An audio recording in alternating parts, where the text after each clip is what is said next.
What is going on, everybody? With a bit of a delay, I finally can release the video about my favorite build in Ragnarok NG+. New iteration of the Lucky Riposte build. And thanks to Dambas for suggestion, I'm going to call it Dragon Riposte because it sounds cool. Before we dive deep, I want to reiterate that I believe in fun builds that suit your playstyle and encourage diverse gameplay. It doesn't mean OP builds capable of destroying bosses in seconds are bad. Being overpowered is fun in its own merit, but it shouldn't be the only viable option. Dragon Riposte is the build I created for myself that benefits shield play, making the most out of blocks and parries. After covering the build I ended up with, I will also show some variation I was testing which brings slightly different flavor to it. So, before NG+ dropped, this build was relying on three main perks. First, Husk Cuirass to give a chance to do additional damage after block or parry. Second, Berserker's Waste, giving a chance to do Soul's Explosion on block or parry and refresh relic cooldown. And third, Round of 9 Realms, giving a chance to slow time on successful parries. Obviously, with all those luck-based perks, luck was the main stat in the build. In NG+, thanks to engravings, we can accommodate more perks. However, those engravings have stats requirements. While some of them are fairly low and absolutely not a problem to get, for others you might need to tweak some of your items. What I'm trying to say, the build approach changed a lot. From maximizing stats that scaled the build best, we went to optimizing the stats to enable most perks. And the first perk I had in my mind long before NG+ dropped was Dragon's Fury.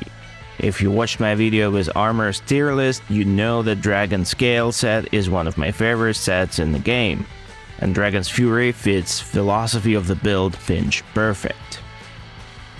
The problem is that Dragon Engraving requires 600 strength to be active, which is not a small amount even in NG+. Especially considering none of the items in the original build had high strength stat. So the logical choice would be to replace Husk Chest with Dragon Scale and equip Husk Engraving. Husk Engraving requires only 510 defense and you won't have any trouble whatsoever with reaching this number. Another perk that fits the build perfectly is Vanier Poison from Lunda's Chest or Lunda's Engraving. Poison is an extremely powerful status effect, and with all the updates to high-end bosses, you don't really need to be barehanded to apply it. Blocking and parrying will be enough. This engraving requires 400 luck, what is not a small amount by any means, so it is going to become a bit of a problem later when we will be wrapping this build up. With Lunda's Engraving in place, it's a no-brainer to swap Guiding Light Wrist to Lunda's Wrist. Guiding Light Wrist existed in the build with only one purpose in mind, to boost luck, and it had fairly generic perk. Now with a reliable way to poison enemies, Lunda's Wrist 20% extra damage against poison enemies is going to be way more effective. Status effects in Ragnarok do not last long, so I decided to swap the Waste to Manus Waste, to increase the duration of all status effects including poison. But I didn't want to lose Berserker's belt perk, so I added Berserker's Engraving. And this is where we can see the synergy. To make Berserker's Engraving work, you need 170 cooldown, and it so happens that Mani's belt gives you a whooping 50 cooldown, which is the third highest cooldown stat in game, surpassed only by Hunter's 56 and Spiritual 63. Unfortunately, it was not enough.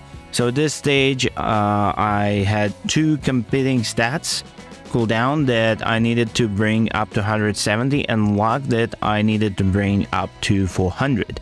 I decided to swap the shield to Dauntless to get more cooldown there, and frankly I like it more than Onslaught, and the rest of the stats I gained from new enchantments you can get from Berserkers, but obviously you can get those stats in other way.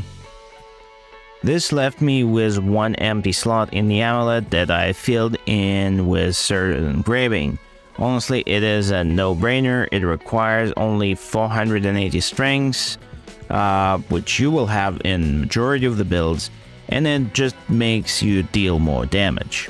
So this is the variation of the build I like the most, but as I said in the beginning, I want to give you a couple different options with slightly different flavors. And if you think that you want to deal more damage, next variation is for you. I swapped the waist to Zeus to get extra 20% damage. With this change, you will lose 50 cooldown, and without it, it won't be easy to get to 170 to achieve Berserker's Engraving. But as a trade-off, you get extra 25 runic. Without worrying about Berserker's Engraving requirement, you can swap your shield to Shutterstar, which apparently recognized right now as the best shield in the community for its ability to parry unblockable attacks. It will easily push your runic over 370 and allow you to use Mani's Engraving. Now, obviously, since you lose 25% extra duration on status effects, you have to be way more aggressive to make use of them.